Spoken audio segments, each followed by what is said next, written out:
Salut à tous, aujourd'hui on se retrouve pour l'épisode numéro 116 de l'After Zap Image. On va débuter avec une déclaration de Diego Carlos, le joueur du FC Nantes, qui a eu la petite altercation avec l'arbitre lors de Nantes Paris Saint-Germain, Tony Chaperon. Il nous dit: c'est lui qui coupe en changeant de direction, il tombe par terre et après il me donne un coup dans la jambe, je le regarde et je lui dis: qu'est-ce que tu as fait? Donc on a vu les images, voilà, je pense que voilà, c'est vraiment ça, il y a eu un changement de direction, mais par contre c'est le geste de Tony Chaperon qui est quand même assez incroyable. Pourquoi il s'est senti, visiblement d'après lui, pourquoi il s'est senti agressé sur un terrain de foot, c'est quand même assez incroyable de voir ça. En tout cas, c'est quand même une bonne nouvelle pour aussi Diego Carlos. Le carton jaune et donc le carton rouge qu'il a reçu, il a été tout simplement enlevé hier, donc normalement il sera présent pour le match du FC Nantes ce soir qui se déplace à Toulouse. C'est quand même une bonne nouvelle, cette petite rectification, parce qu'en général lorsqu'il y a un carton rouge, même si c'est une erreur de l'arbitre, le carton rouge, tu vas quand même devoir purger ta suspension, donc c'est quand même une bonne nouvelle pour Diego Carlos.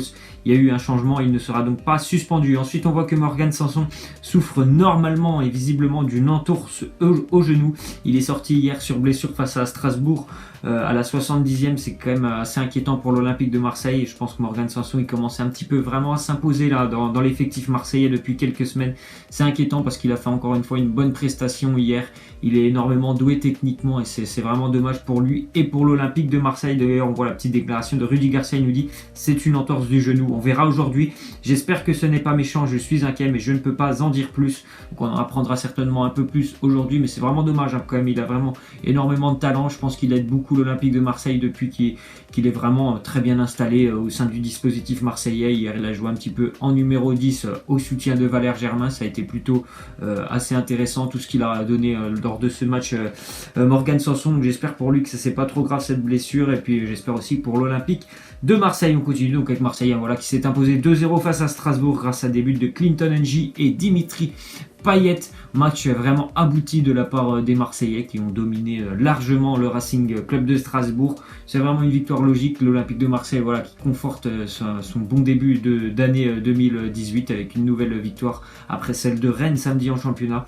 Toujours pas de but encaissé sur ces deux matchs, donc bravo aux Marseillais. Ils prennent provisoirement la deuxième place du classement en attendant le match de Lyon ce soir, et par contre ils sont déjà sûrs d'être sur le podium à la fin de cette journée de Ligue 1, étant donné que Monaco a été tenu en échec hier, 2 buts partout lors du derby de la Côte d'Azur face à l'OGC Nice. On continue donc avec Emiliano Sala, l'attaquant du FC Nantes, qui a quand même inscrit la bagatelle de 9 buts pour le moment en cette moitié de saison. Il aurait refusé une offre de Brighton, le club promu en première ligue, donc il leur aurait proposé quand même 10 millions d'euros au FC Nantes. Emiliano Sala, je pense que tout le monde le connaît un petit peu parce que voilà, il est très très atypique comme joueur. C'est quelqu'un qui se donne énormément, il a un petit peu, on va dire, un style de jeu à la Cavani, tant il se donne énormément, que ça soit offensivement, il fait beaucoup d'appels, il est vraiment mobile sur le front de l'attaque nantaise, et il fait beaucoup aussi d'efforts défensifs. C'est pour ça que je le compare un petit peu à Cavani. Après bon voilà, techniquement il n'y a rien de Cavani chez Emiliano Sala, mais c'est quand même un bon buteur. Il est souvent très bien placé dans la surface, en plus il sait très bien jouer avec son corps, donc voilà, il a vraiment un potentiel physique très intéressant, donc c'est un très très bon attaquant pour le FC Nantes. C'est vraiment une bonne nouvelle qu'il continue la saison avec les Nantais. On continue avec Stéphane Sessegnon, le joueur montpelliérain qui est libéré de son contrat par le Montpellier Hérault. Il va s'engager pour 6 mois plus une année en option avec un club turc. Je ne vais pas vous citer le nom du club turc parce qu'à mon avis je vais faire des erreurs. Donc il aura joué quand même 42 matchs avec Montpellier depuis son arrivée.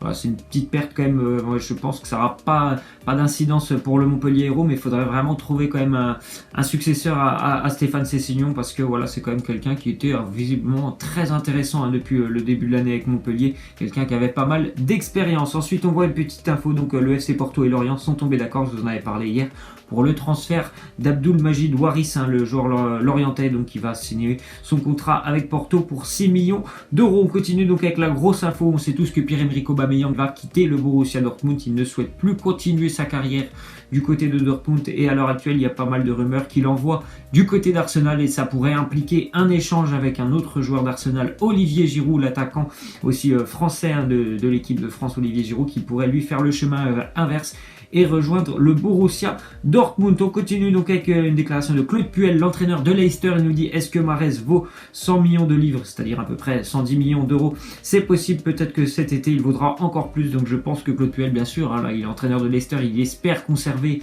Riyad Mahrez le plus longtemps possible et jusqu'à la fin de l'année, je pense. Et c'est vrai que, à mon avis, étant donné le prix actuel de certains joueurs, le marché des transferts, surtout en Angleterre, je pense que Riyad Mahrez, oui, il pourrait, pourquoi pas, valoir entre 80 et 90 millions d'euros. Donc peut-être que s'il continue à faire une très bonne année avec Leicester au mercato estival, il partira pour 100 millions d'euros. On continue avec une déclaration de Pep Guardiola. Il nous dit au sujet de la blessure de Fabian Delph, le latéral de Manchester City dimanche dernier face à Liverpool. Il nous dit sa lésion est inquiétante, ça ne sent pas bon. Et ça sent pas bon pour City parce que Benjamin Mendy, on sait que c'est un blessé de longue date. Fabien Delph, il est blessé et visiblement ça va être encore pour quelques semaines qu'il sera blessé. Donc Manchester City a vraiment plus de latéral sur le côté gauche. Donc je ne sais pas trop comment ils vont s'organiser. On verra ça lors de la prochaine journée de Premier League, qui ils vont faire jouer, ou peut-être qu'ils vont passer à 3 défenseurs. Je ne sais pas ce que va nous préparer Pep Guardiola. Mais à mon avis, ils vont essayer quand même de recruter sur ce mercato hivernal un nouveau latéral. Ensuite, on voit que Theo Walcott va s'engager avec Everton pour 22 millions d'euros. On le voit d'ailleurs en train de passer, normalement il va à Finch Farm, c'est le centre d'entraînement d'Everton tout simplement, pour aller passer normalement sa visite médicale. Voilà, il sort une année assez compliquée, ce début d'année pour lui avec Arsenal, où il a très peu joué, il a été aussi longuement blessé en début d'année. Par contre, l'année dernière, c'était pas trop mal. Il avait fait une bonne saison avec 10 buts avec Arsenal. Je pense que c'est vraiment un nouveau choix de carrière pour lui, parce qu'il va vraiment pouvoir bénéficier de temps de jeu complet du côté d'Everton. Et puis voilà, ça peut être vraiment intéressant pour lui. Il a 28 ans, donc il a encore quand même de belles années devant lui, de retrouver un bon niveau, parce que c'est quand même un joueur qui, lorsqu'il est en forme, lorsqu'il a du temps de jeu, c'est quelqu'un qui est très intéressant, et Walcott. Donc c'est vraiment, je trouve, un bon choix pour lui de rejoindre Everton. On continue donc avec le Barça, qui a peur concernant le dossier Samuel Umtiti. Donc le Barça, on sait tous qu'il a la clause d'Umtiti, me semble, à 60 millions d'euros. Donc Manchester City s'est montré très intéressé, bien sûr, par Samuel Umtiti. Et le Samuel Umtiti, bien sûr, il a été vraiment très intéressé lui aussi par le fait que Manchester City lui fasse des petites avances et lui propose un contrat assez intéressant, avec un salaire bien évidemment très intéressant du côté de City. Donc le Barça a énormément peur, parce que City est capable bien sûr de mettre les 60 millions, donc le Barça va essayer très rapidement d'augmenter sa clause.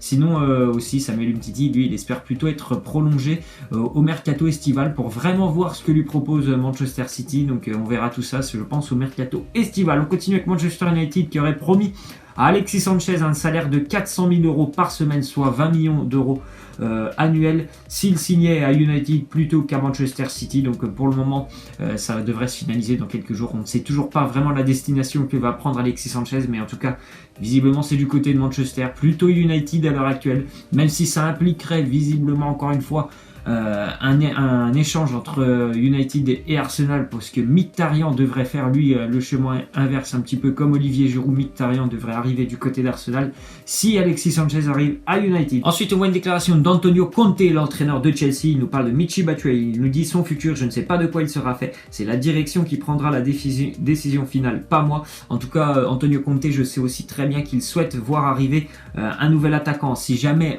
Michy Batshuayi devait être prêté, comme on l'entend actuellement du côté de Séville, il y a des rumeurs qui courent avec Andrew Carroll, l'attaquant de West Ham. Donc ce n'est pas un attaquant super exceptionnel. Je suis d'ailleurs assez surpris de cette rumeur, qu'il enverrait du côté de Chelsea. C'est vraiment un attaquant qui a de très bonnes périodes. Il est capable de mettre un triplé pendant un match, et après pendant 2 mois tu le vois pas marquer. Donc c'est quand même assez inquiétant. Je préfère encore avoir, si je suis Chelsea, un Michy Batshuayi que plutôt Andrew Carroll. On verra tout ça dans les prochains jours. On continue avec Manchester United, qui devrait annoncer la prolongation de contrat de José Mourinho jusqu'en 2021. Bon voilà, moi je suis pas fan de l'entraîneur José Mourinho, mais bon, Manchester United, visiblement, vu les résultats qu'il a, ils sont assez satisfaits, même s'ils se font écraser par Manchester City. C'est quand même assez dommageable de te faire écraser quand même par ton voisin, en plus dans un derby. Donc c'est assez dommageable, mais bon voilà, c'est comme ça. Manchester va certainement proposer une prolongation à José Mourinho. On continue avec Mathieu Debuchy, qui pourrait rejoindre l'association sportive de Saint-Etienne en prêt s'il acceptait des concessions financières. Bien sûr, je pense que Saint-Etienne, ils font vraiment un très bon recrutement pour le moment.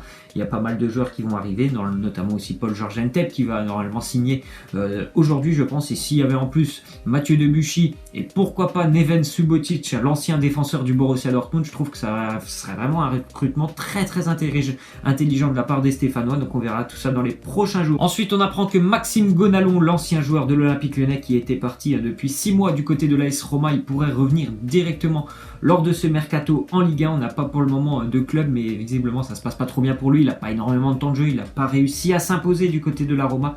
Donc un retour en Ligue 1 n'est pas à exclure pour Maxime Gonalon.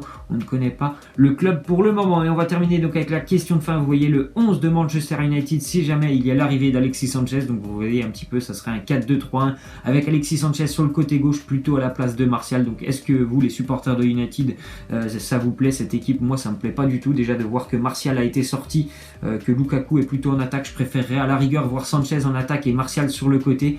Mais moi ça me plaît pas du tout de voir cette équipe comme ça, surtout de voir Martial sur le banc, ça m'intéresse pas vraiment.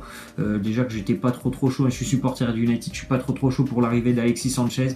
Et alors, en plus si on le met sur le côté gauche et on laisse Lukaku en attaque, ça m'intéresse pas vraiment. Vous pouvez me laisser en commentaire les supporters du United ou ceux qui supportent pas.